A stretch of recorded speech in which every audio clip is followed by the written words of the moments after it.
Sa unang pagbasag, hisgutan nga ang hustisya ug ang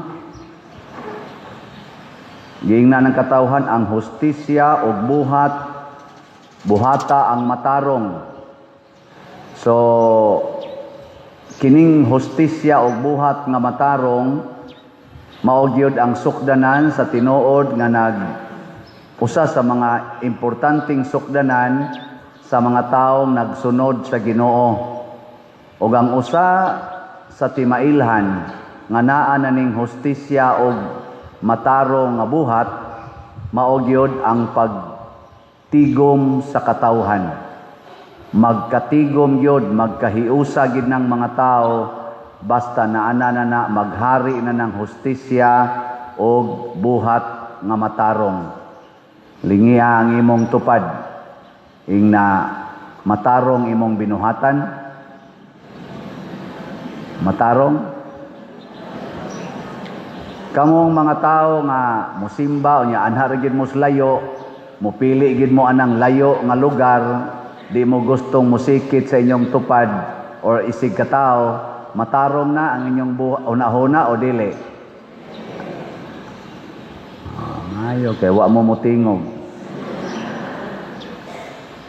Mao na diri sa atong unang pagbasa niingon sa diri ang mga taong langyaw ayaw na sila og hatagi og problema. Dili unta sila makaingon nga sinalikway mis Ginoo.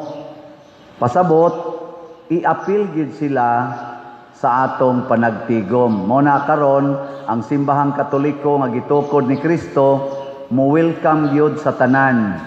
Welcome dinhi ang mga buutan hastang mga buangon. Naman diha, nara na inyong tupad ang mga buangon. Nasa buutan diha. Welcome dinhi ang mga batignaong ug ang mga gwapo ug gwapa. Welcome dinhi ang pobre ug ang dato. Welcome dinhi ang mga marites ug ang mga honest. Ana. Welcome dinhi ang nagpuyo-puyo ug ang nagpakasal. Welcome. Welcome sab dinhi ang mga kurakot ug ang mga manggihatagon. Welcome sa dinhi ang nagdinumtanay, way tinagdanay, pila na ka Christmas party ang niagi, wala gyud tagdanay. Usay magkadungan pagsimba. Welcome ra na nato. Ngano man kay ang hustisya mo welcome ginastanan, pero inig abot na sa saktong panahon mausa na siya'y mo pinig. O kung saon man pagpinig sa hustisya ang binuhatan. Muna diri sa atong ebanghelyo si Kristo miingon siya, og moingon ko nga ako ang Mesiyas, ako ray magsulti-sulti ana, ayaw kog tuhoy. Pangita sa amog mga saksi. O kinsa may unang saksi niya, matod pa niya, pero wa kayo niya kinahanglana. Ang gisulti sa tao, ang taong matarong nga mao si Juan nga magbubunyag, ang iyang igagaw nga mao'y nag-andam sa dalan nga iyang pag-aagian. Lingi ako no imong tupad. Ingna unsay imong ikasulti bahin ako. Ingna ba nya pasultiha gyud. Ready, go.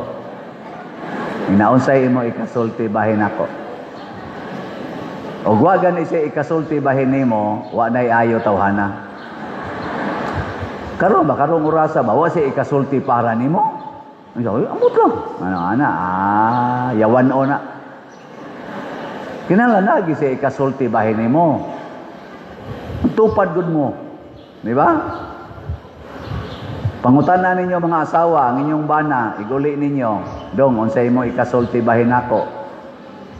Ana, mausad ang asawa, day, unsay mo ikasulti bahin ako. Kamo sa mga ginikanan, unsa may inyo ikasulti namo, day, dong, isip inyong ginikanan.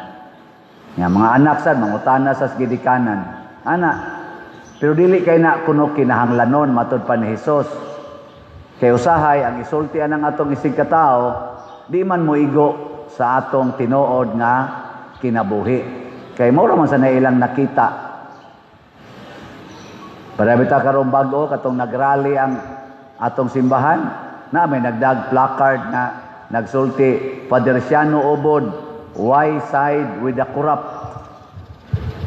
Mura sa kong nauntol, ano man ni siya? Ang mao sa to iyang nakita nako.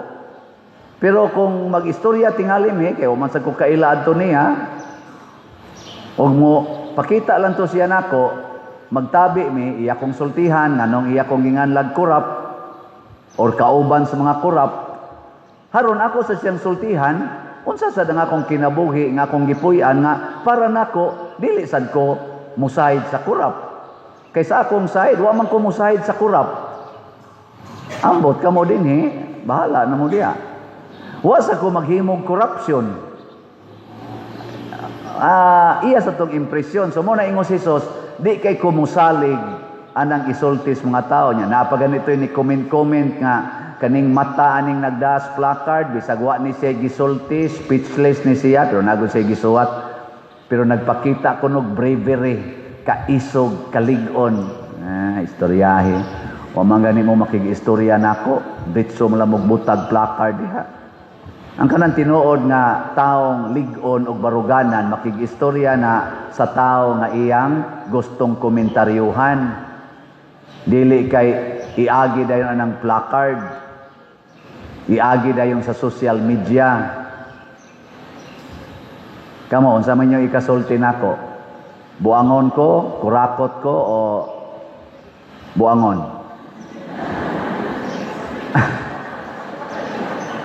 Hala mo diya.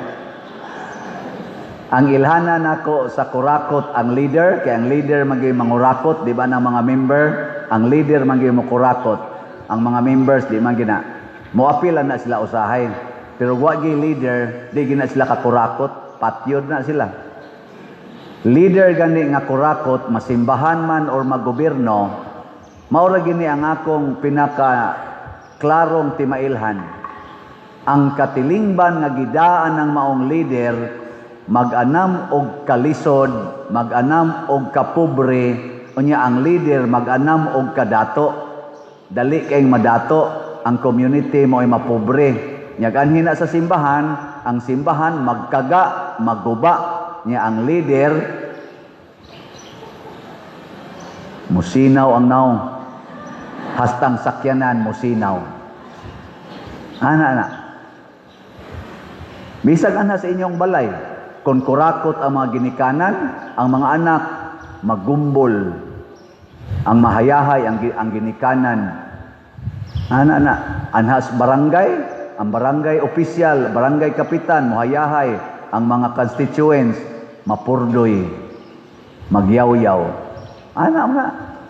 Labi ang nagisnasod, ang presidente, madato, o ang iyang mga kauban, ang mga katauhan, kadaghanan, magyaw-yaw, magpakaproblema. Maunay na ay korupsyon.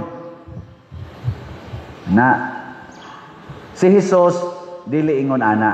Munang naingon siya, ang laing saksi nga labaw pa kay kang Juan, mao ang akong mga buhat ang gipabuhat sa akong amahan o kung sa may gipabuhat siyang amahan nga mao say ipabuhat nato paghigugmaay kamo na sige lingay mong tupad ang di mo lingi nagbuhat sa yawanong buhat sige na lingi lang way gisulti lingi ba maklaro lagi nako diri nilingi baka kay mulihok man ang imong daghan kay wa mulihok oy unsa mo bungol o tikig ang liog lingi nya karon sunod nga lingi nanamoy isulti sige lingi ready go ingna I will always love you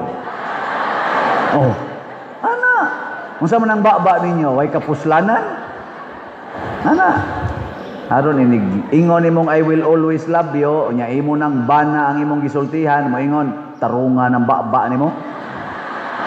Hilas biya nimo. Ay nagyaw-yaw ha. Di imo din ang pruibahan. Maingon dayon ka, akong pruibahan sa buhat. Iguli nimo karon hangtod ng January 1 din adyo ka mo yaw-yaw. Di na ka magyaw-yaw. Inig January 2, sugod na sad ka.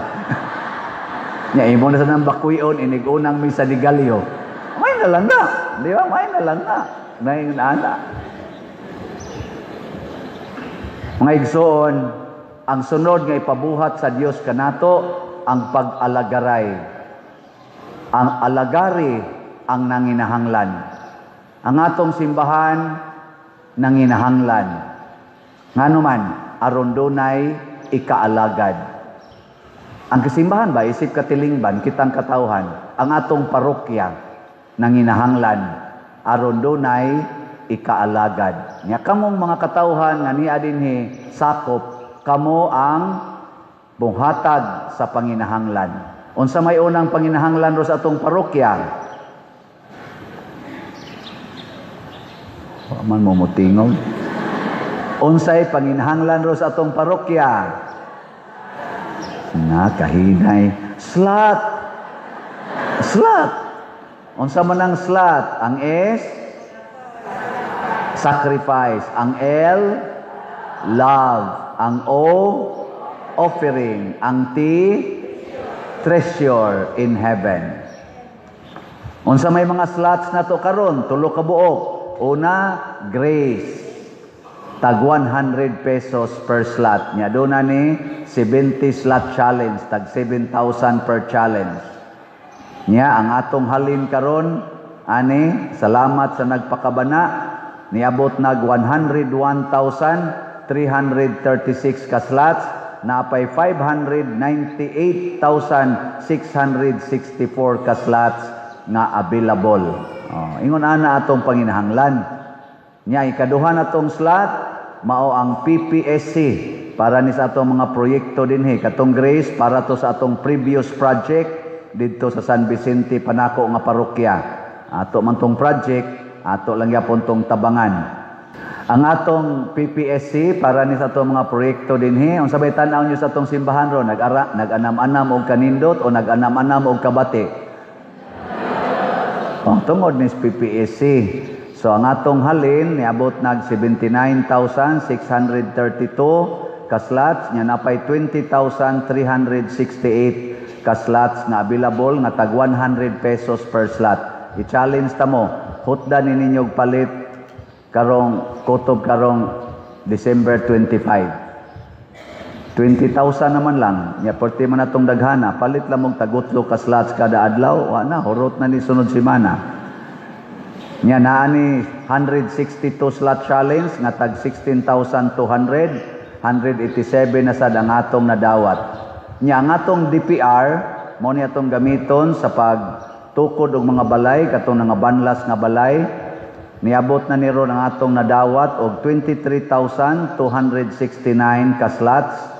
Maigo na tingali ani ang mga 39 to 40 houses ng atong budget 50 to 60,000. Magsugod ta, either karong simanaha, basig makasugod na ta, labing siguro sunod simana makasugod na ta. Nanay mga around 100 ka mga applicants na was out ang balay. Mga 30, 40, 39, 40 ray atong kuantingali mahatag. So muna'y una natong paagi sa pagtubag sa panginahanglan. Lingi ay mong tupad. Ing na pila na kaslat imong napalit. Nya wa pa ginakapalit ing na uy basig maimpierno ka. Na ha? Kay mao man ay requirement para makapasad tas Ginoo. Ang sunod kining ikhak. Ang kaning ikhak edad ko, halad ko. Unsaon man ni pag-compute? Ang imong edad butangi og balyo matag tuig. Pananglitan imong edad ang balyo tag piso kada tuig. Ang akong edad ron 62 times piso 62 pesos mo na akong isod sa envelope ihatag na to sa opisina o kana mga lamisa dias gawas nya ilan ang kuhaon ang sulod ikhak yang envelope nagiswata sa imong ngan isod aning atong box nya sugod karon ato na ning ampuan blessingan pero more of tingali ni sulod di lang sa nato blessingan sugod ugma kay na may nang remit rog ikhap ana ihalad ang imong edad nya kung tan-aw nimo ang imong edad ang value tag 100 pesos kada tuig 6,200 kung 62 imong edad plus ako unyag tag 1,000 ang akong value kada tuig sa akong edad pila may akong ihog 62,000 to sa inyong paminaw muhuga ko ng 62,000 luoyas tag 89 edad no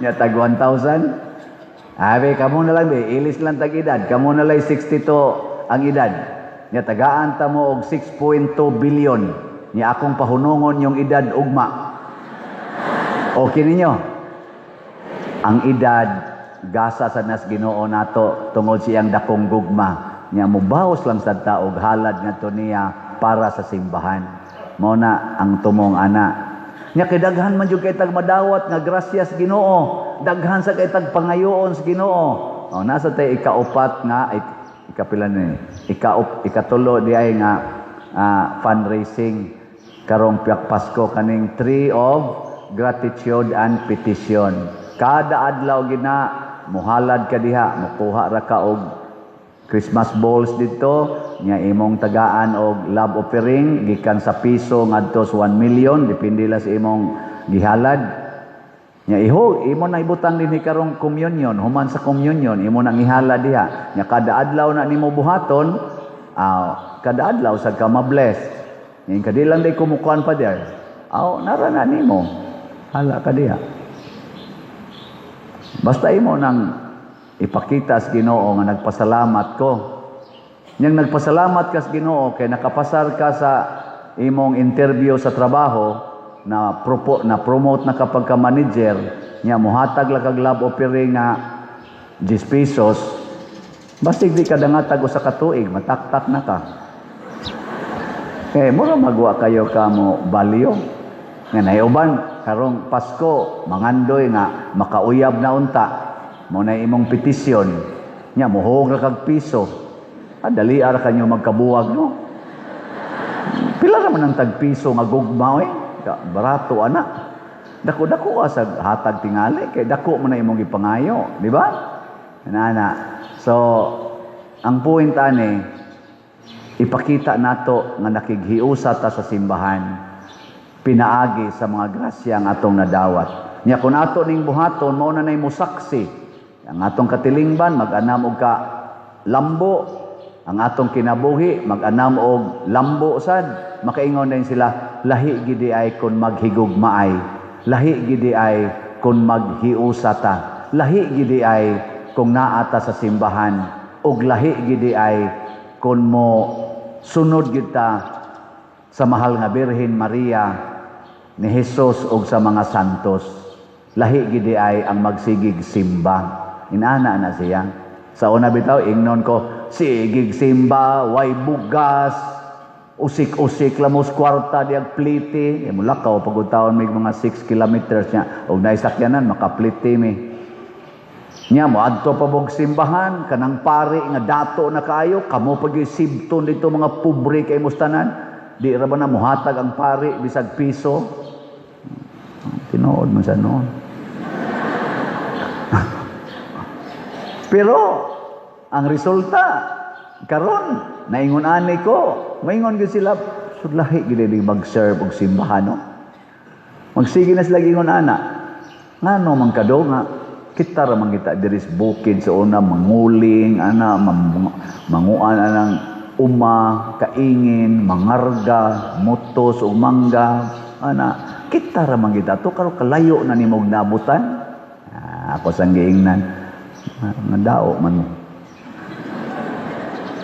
dao mo sa simbahan di mo kamaong mo share sa inyong talent sa inyong time o sa inyong treasures sa inyong sakripisyo sa inyong pag-alagad para sa simbahan mo nabulahan mo dinhi karon nga wa magdinaw ana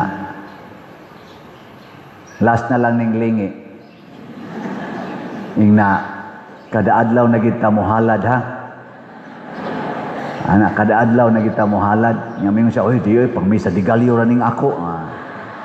Patay ka diya.